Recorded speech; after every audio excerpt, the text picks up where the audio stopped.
HSC পরীক্ষার্থী অবস্থাতে army navy এয়ারফোর্সে commission officer পদে অ্যাপ্লাই করতে পারবো কিনা।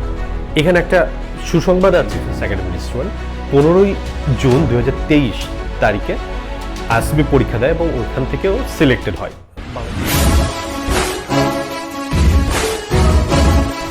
ফ্রিকোয়েন্টলি একটা কোশ্চেনের সম্মুখীন হচ্ছি ইদানিং যে আমরা এইচএসসি পরীক্ষার্থী অবস্থাতে আর্মি নেভি এয়ারফোর্সে কমিশন অফিসার পদে অ্যাপ্লাই করতে পারবো কিনা। The answer is yes.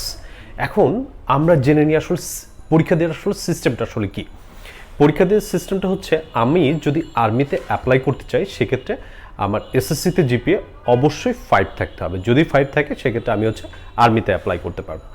যদি আমার জিপিএ 4.5 থাকে সেক্ষেত্রে আমি নেভি এবং এয়ারফোর্সে অ্যাপ্লাই করতে পারবো। আচ্ছা, এখন এই অ্যাপ্লাই করার পরে আসলে পরীক্ষার সিস্টেমটা কী হয়? অ্যাপ্লাই করার পরে আমাদের কয়েকটা পরীক্ষা হবে। প্রথমে আমাদের মেডিকেল এবং ভাইবা হয়, তারপর হবে আমাদের রিটেন পরীক্ষা। রিটেন পরীক্ষায় যারা পাশ করবে তাদের হবে আইএসএসবি পরীক্ষাটা।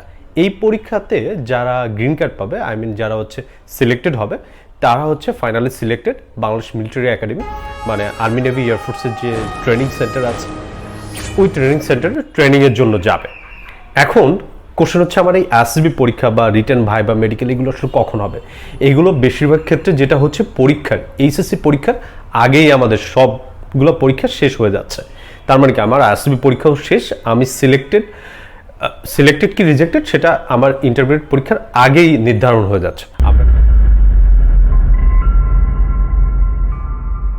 সাপোজ একজন ক্যান্ডিডেট যে এসএসসি পরীক্ষা এখনো দেয়নি, পরীক্ষার্থী আইএসএসবি থেকে সে সিলেক্টেড হয়েছে, মানে গ্রিন কার্ড পেয়েছে, তারপর সে ইন্টারমিডিয়েট পরীক্ষা দিবে। এখন ইন্টারমিডিয়েট পরীক্ষায় যদি সে জিপিএ 4.5 না পায় সেক্ষেত্রে সে আর মিলিটারিতে জয়েন করতে পারবে না, আর যদি পায় সেক্ষেত্রে সে মিলিটারি একাডেমিতে জয়েন করতে পারবে। তো আগে থেকে কন্ডিশন দেওয়া আছে যে এসএসসি এইচএসসিতে দুইটাতেই 4.5 অথবা আর্মির ক্ষেত্রে এসএসসিতে 5 এবং ইন্টারমিডিয়েটে 4.5 থাকতে হবে শুধুমাত্র পরীক্ষার্থীর জন্য।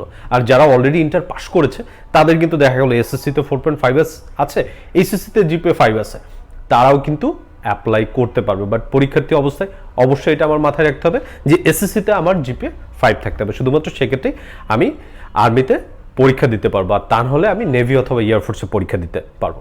বাট এখানে একটা সুসংবাদ আছে,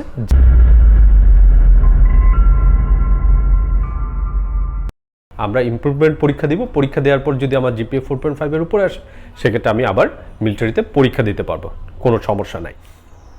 রিসেন্টলি সামিউল ইসলাম গ্রিন ডিফেন্স একাডেমির স্টুডেন্ট 15ই জুন 2023 তারিখে আইএসএসবি পরীক্ষা দেয় এবং ওইখান থেকেও সিলেক্টেড হয় বাংলাদেশ নেভির জন্য। দেখো, ও কিন্তু এখনও ইন্টারমিডিয়েট পরীক্ষা দেয়নি, ওর ইন্টারমিডিয়েট পরীক্ষা কিন্তু যে কয়েকদিন পরে ওর ইন্টারমিডিয়েট পরীক্ষা শুরু হবে, বাট ও অলরেডি কিন্তু সিলেক্টেড। ও এখন ইন্টারমিডিয়েট পরীক্ষা দিবে, মানে এইচএসসি পরীক্ষা দিবে। পরীক্ষার পরে ওর যদি জিপিএ 4.5 থাকে সেক্ষেত্রে ও মিলিটারি একাডেমিতে জয়েন করবে। এরকম যে সকল ক্যান্ডিডেট আছে যারা এইচএসসি পরীক্ষার আগেই আমাদের একাডেমি থেকে সিলেক্টেড হয়েছে, তাদের কয়েকজনের ডিটেলস আমি কমেন্ট বক্সে দিয়ে দিয়েছি, তোমরা কমেন্ট বক্স থেকে চেক করে নাও। আর তোমাদের যদি কোনো বিষয় নিয়ে কোশ্চেন থাকে বা কনফিউশন থাকে তোমরা আমাদের কমেন্ট বক্সে জানাও, আমরা চেষ্টা করব পরবর্তী ভিডিওর থ্রুতে তোমাদের কোশ্চেন বা তোমাদের যত ধরনের কনফিউশন আছে এগুলো আমরা ক্লিয়ার করে দেওয়ার জন্য চেষ্টা করব।